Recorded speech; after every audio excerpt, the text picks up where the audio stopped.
Una secta puede esconderse en un lugar común. También puede estar lejos de cualquier camino, esperando que alguien mire hacia donde no debe. Esto es Relatos de Terror, Ecos Malditos. Y cuando una secta cree que viste demasiado, el camino de regreso puede sentirse más largo que toda la noche.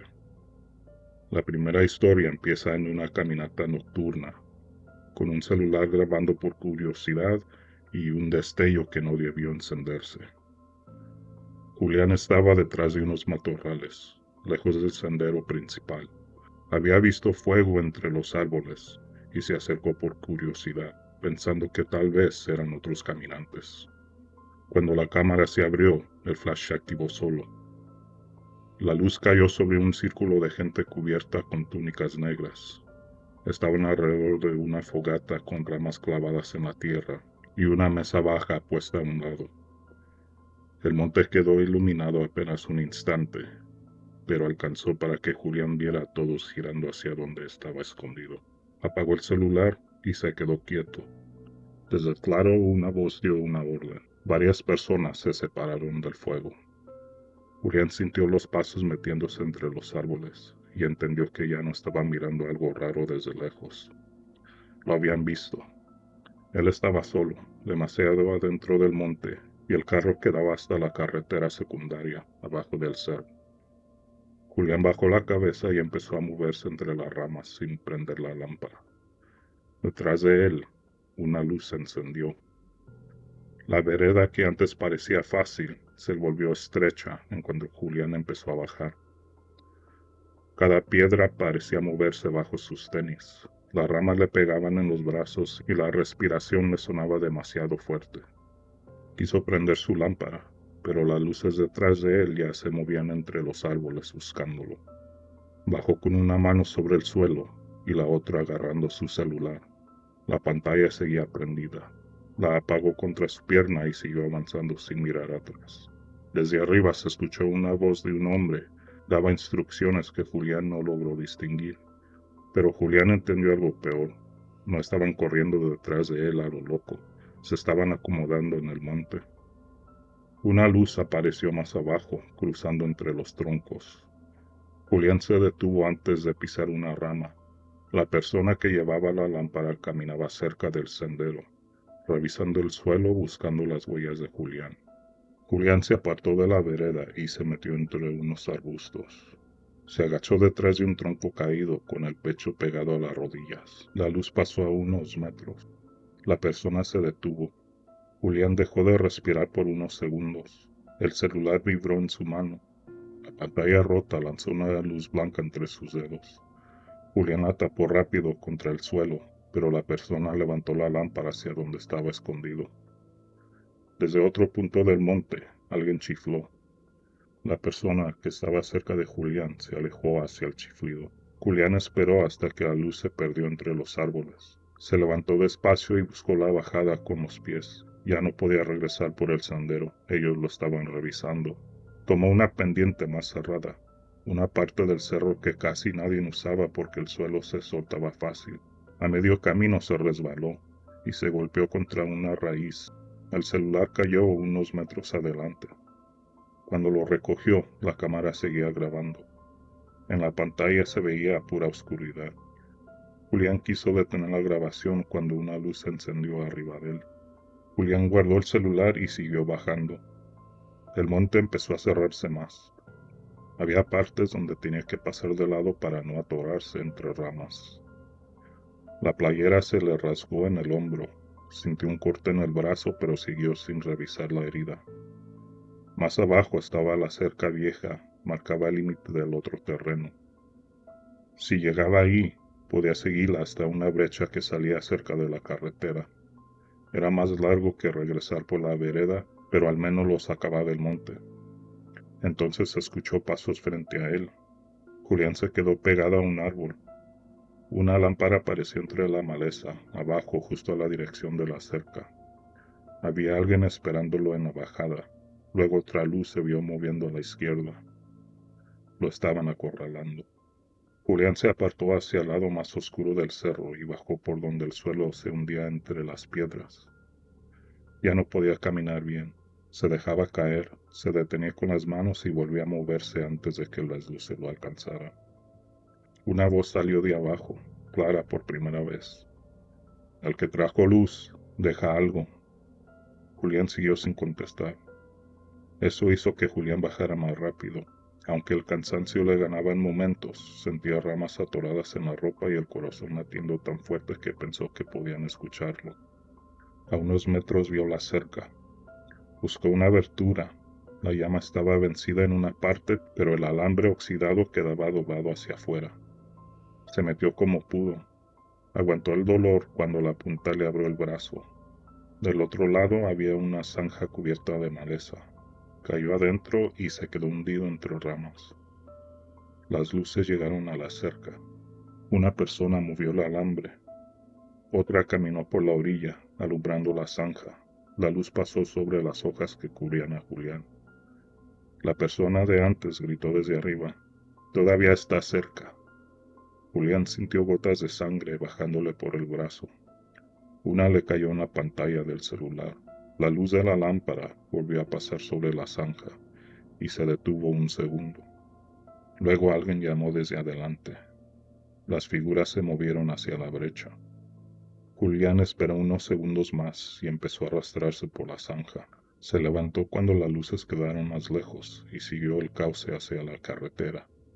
El terreno bajaba en curvas. Cada vez Julián creía escuchar la carretera. El monte volvió a tragarse el sonido. Se detuvo junto a una piedra grande para orientarse y vio una luz avanzar del lado derecho. Julián no lo pensó y corrió. Ya no intentó ocultarse. Lo que él quería era salir. La brecha apareció abajo con una línea gris entre la maleza. Al llegar, vio la carretera secundaria a lo lejos, y junto a la carretera, su carro. Parecía demasiado lejos para ser real. Julián sacó las llaves antes de llegar.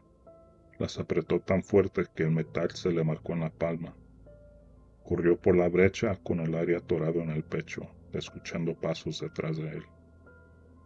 Una lámpara le alumbró la espalda. Su sombra se estiró sobre el suelo. Alguien gritó que lo agarraran antes del asfalto. Julián llegó al carro, abrió las puertas y se metió. Cerró, puso el seguro y dejó caer las llaves entre el asiento y la consola. Las buscó con las manos temblando mientras una figura salía de la brecha. La persona caminó hasta quedar al borde de la carretera. Traía la lámpara apuntando al suelo, con la otra mano levantando algo pequeño, como si quisiera que Julián lo viera. Era la gorra de Julián. Julián ni siquiera se había dado cuenta de que la había perdido. Encontró las llaves, encendió el carro y aceleró sin acomodarse bien el cinturón. La figura se quedó parada en el espejo retrovisor hasta que la curva lo borró. Julián manejó varios kilómetros antes de detenerse. Llegó a una gasolinería y se estacionó bajo la luz. Ahí se revisó el brazo. Tenía un corte largo, lleno de polvo y la playera rota desde el hombro hasta la costilla. El celular seguía grabando. Julián lo detuvo y se quedó mirando a la pantalla. Al principio pensó en borrar todo. Luego vio el primer cuadro del video. El flash encendido sobre el claro. Las personas volteando hacia la luz y una mano levantada sobre el fuego. Tiempo después, Julián se lo enseñó a dos personas de confianza y luego lo pasó a una memoria. Una de esas personas le dijo que fuera a denunciar. Julián lo pensó, pero el video no mostraba rostros, solo personas en túnicas y la oscuridad. La parte que sí se entendía era la voz. Cerca del minuto 11, mientras Julián estaba escondido en la zanja, se escuchaba a alguien dando órdenes. La voz mandaba a revisar la cerca, bajar por la brecha y esperar junto al carro. Julián escuchó esa parte varias veces. Al fin, Julián guardó la memoria en una caja. Lo que pasó en el monte se quedó ahí, grabado en esos 15 minutos. La segunda historia empieza con una muchacha que aceptó ir a una reunión por invitación de una amiga. Al principio todo parecía tranquilo, hasta que la noche empezó a sentirse como algo preparado para que ella estuviera ahí. La llamada de Nadia entró casi a las 11 de la noche, cuando su hermano ya iba manejando sin saber exactamente hacia dónde buscarla. La casa llevaba demasiado rato vacía. Nadia debía haber regresado desde las 9, y la amiga que la invitó a esa reunión tampoco contestaba. Al principio Sergio intentó pensar que era una tardanza, y nada más, pero cada llamada enviada a buzón le fue quitando esa idea. Sus papás estaban fuera del país por unos días, y le habían dejado una sola responsabilidad: cuidar que Nadia regresara a la hora acordada. Cuando por fin Nadia le llamó a Sergio, él contestó de inmediato. Del otro lado se escuchaban cánticos raros. Nadia respiraba cerca del teléfono sin hablar al principio, como si tuviera que esperar a que alguien se alejara. Sergio le preguntó dónde estaba, tratando de sonar tranquilo. Sigo en la reunión, le contestó ella. Él le recordó que debía estar en casa desde hace rato. La música subió unos segundos, y cuando Nadia volvió a hablar, su voz sonaba más contenida. Nos quitaron los celulares. Dicen que puede interrumpir la preparación de la flama. Eso cambió todo. Sergio se orilló frente a una tienda y dejó de pedir explicaciones. Con la calma que pudo sostener, le pidió que le mandara la ubicación sin cortar la llamada. Nadia guardó silencio. Se escuchó una voz de una mujer cerca de ella, luego de movimiento. Unos segundos después, Nadia dijo: dicen que todavía falta cerrar la preparación. Sergio insistió que le mandara la ubicación en ese instante. Unos segundos después, le llegó. La dirección quedaba en una colonia vieja, cerca de talleres cerrados y casas rentadas que se parecían entre sí. A esa hora la calle estaba vacía. El lugar era una casa de 2 pisos, con las ventanas cubiertas. En la reja colgaba una lona con una flama negra en el centro. Abajo se leía un nombre que hacía que todo se sintiera peor: la Orden de la Flama Negra. Una mujer esperaba afuera.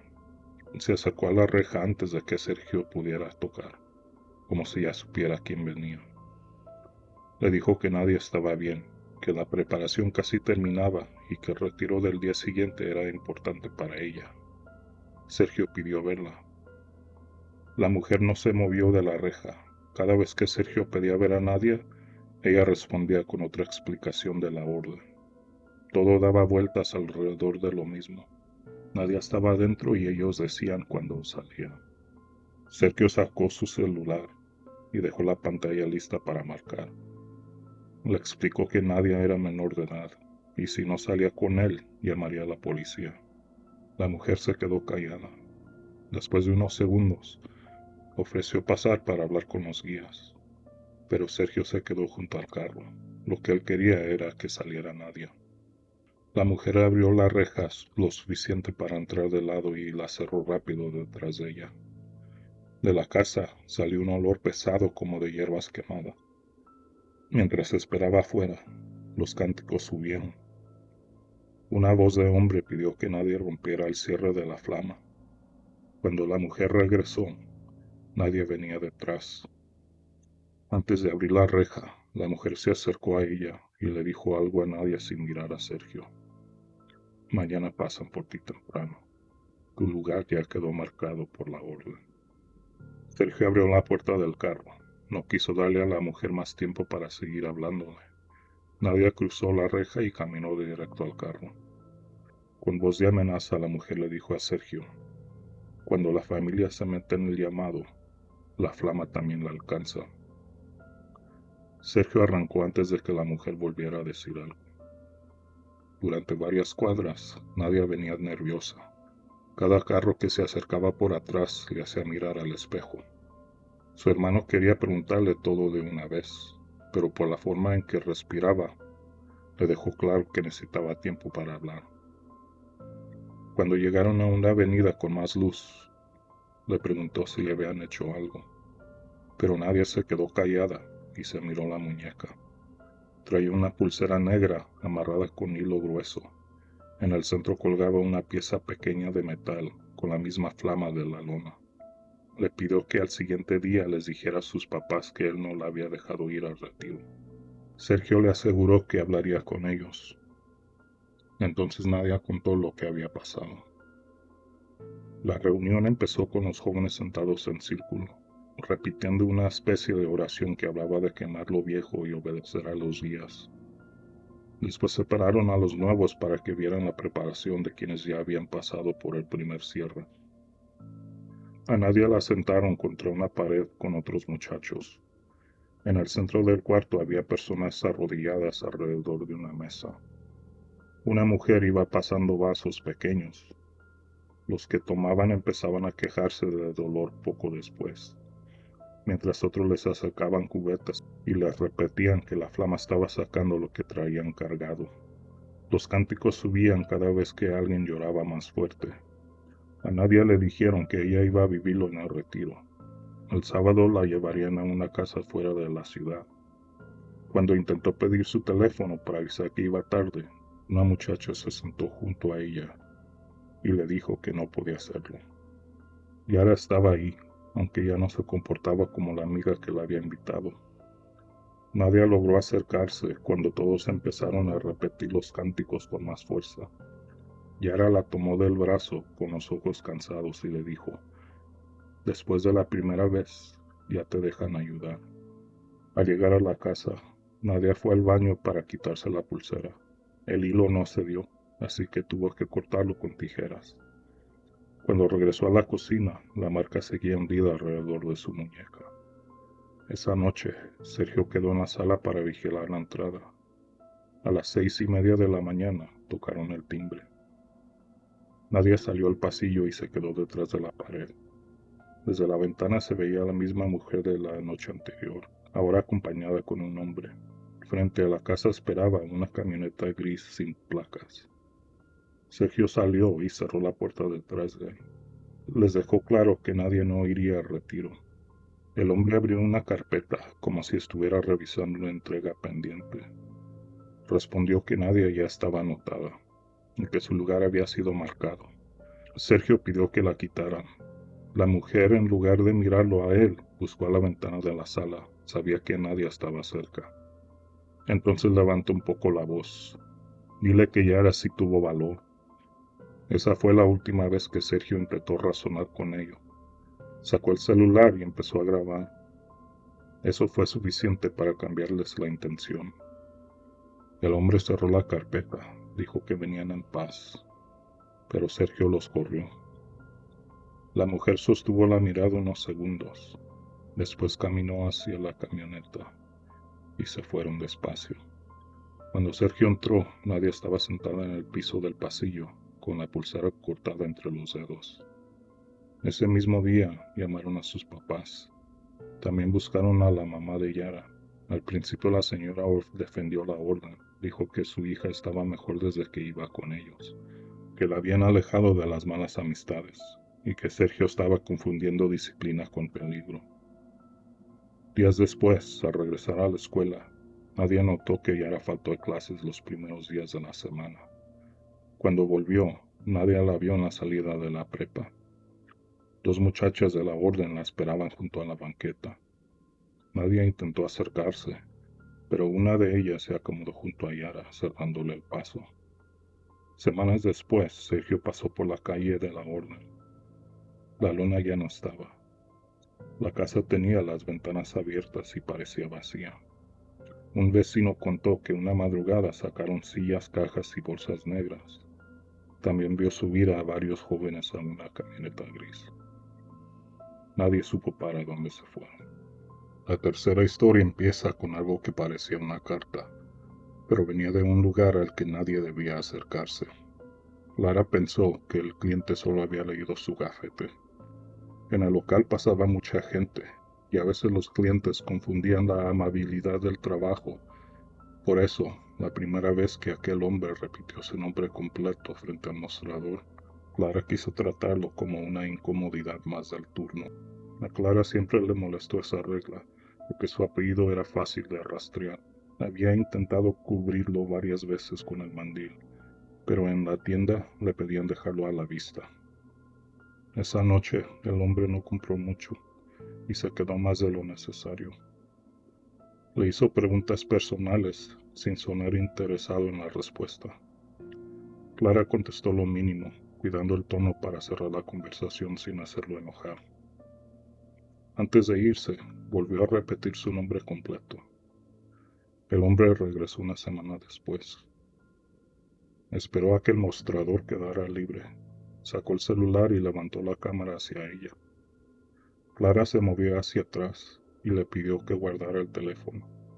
Él bajó la mano, sonrió apenas y salió del local. Un tiempo después, una compañera le avisó que lo había visto afuera detrás del vidrio, apuntándole con el celular desde la entrada. Clara sintió vergüenza antes de miedo.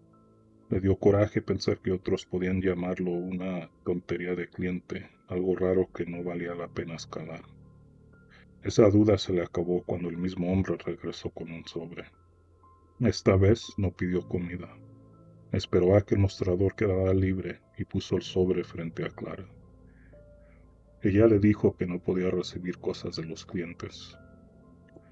El hombre no discutió. Dejó el sobre ahí con el nombre de ella escrito al frente y salió del local. Clara lo abrió durante su descanso. Adentro venían hojas con el nombre de un grupo que ella nunca había escuchado, el Reino del Trono de Oro. En una de esas hojas decía que una casa fuera de la ciudad ya estaba preparada para recibirla. En otra la llamaban la prometida del trono.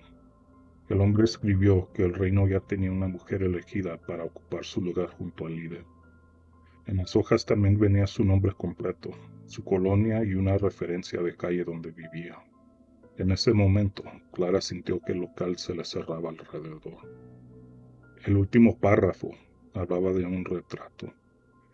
El hombre decía que había mandado pintar su imagen para colocarlo en la casa, arriba de una chimenea vieja, donde todos pudieran verla. Clara dobló las hojas y las guardó en una bolsa. Esa noche su mamá fue por ella. Leyó los papeles dentro del carro y al día siguiente hablaron con la encargada. La encargada le permitió cambiar el turno y avisó a seguridad para que no dejaran entrar al hombre. Pero el hombre siguió apareciendo. A veces se quedaba fuera del local. Cuando alguien de seguridad se le acercaba, se iba caminando lento. Una tarde dejó otro sobre en la entrada. Lo encontró un repartidor y se lo llevó a la encargada. La hoja venía escrita a mano. El hombre escribió que Clara seguía mezclándose con gente común, según esa hoja. Su familia retrasaba el llamado y el trono no podía esperar para siempre. Abajo venía una dirección con el día y la hora. Nadie de la familia quiso acercarse. Un primo buscó la dirección en mapas y encontró una construcción vieja rodeada de terreno baldío. En las fotos se distinguía una reja oxidada y una casa larga con las ventanas cubiertas. Clara dejó de ir al trabajo por unos días. Le dio coraje sentir que la estaban sacando de un lugar donde ella solo quería ganar su sueldo. También empezó a borrar fotos de las redes, cerrar perfiles y bloquear cuentas que no reconocía. Aún así, una noche recibió un mensaje desde un perfil falso. Traía una foto tomada desde afuera del local. Clara aparecía detrás del mostrador, de perfil, sin darse cuenta. Sobre la imagen alguien había escrito: "La elegida ya fue vista". La última vez que Clara vio al hombre, ella iba en carro con su mamá. Pasaron frente al local y él estaba en el estacionamiento, lejos de la entrada. No intentó acercarse, solo estaba parado frente al lugar donde Clara solía trabajar, mirando hacia el mostrador vacío como si todavía esperara a verla ahí. Esa noche entró una llamada de un número desconocido. Clara no contestó. El buzón grabó apenas unos segundos. Se oían varias voces repitiendo la misma oración, baja y lenta. Entre esas voces alguien dijo su nombre completo. Después se escuchó una silla arrastrándose sobre el piso y la grabación terminó. Al día siguiente, Clara y su mamá fueron a la policía a denunciar. Llevaron las hojas, las capturas y el audio. Vieron suficiente para que los policías tomaran el caso en serio. Unas semanas después lo detuvieron por otra cosa. El hombre había amenazado a un vecino durante una discusión. Cuando revisaron sus pertenencias, encontraron copias de los papeles, fotos impresas de Clara y una llave vieja colgada con un hilo negro. La casa de la dirección estaba vacía cuando fueron a revisar. Adentro quedaban varias velas y símbolos que los policías relacionaron con sectas. Sobre la chimenea quedaba un marco grande recargado contra la pared. El retrato que el hombre había dicho que pondría ahí ya no estaba. Después de eso, Clara cambió de trabajo y de número. Durante meses siguieron llegando mensajes desde cuentas falsas. A veces era solo su nombre escrito. Otras veces mandaban fotos borrosas de sillas vacías, velas encendidas o una pared manchada por encima de una chimenea. El buzón de voz quedó guardado en el celular de su mamá. Clara lo escuchó muchas veces, tratando de reconocer si una de esas voces era del hombre, pero nunca pudo estar segura. Lo único claro era que había más de una persona repitiendo su nombre, y eso fue lo que más le costó olvidar. Lo más impactante de estos relatos no es que existan sectas lejos de nosotros, es que muchas veces parecen normales hasta que alguien intenta salir. Si alguna vez te cruzaste con algo parecido o conoces una historia que nadie quiso contar, déjala en los comentarios. Esto fue Relatos de Terror, Ecos Malditos. Hasta la próxima.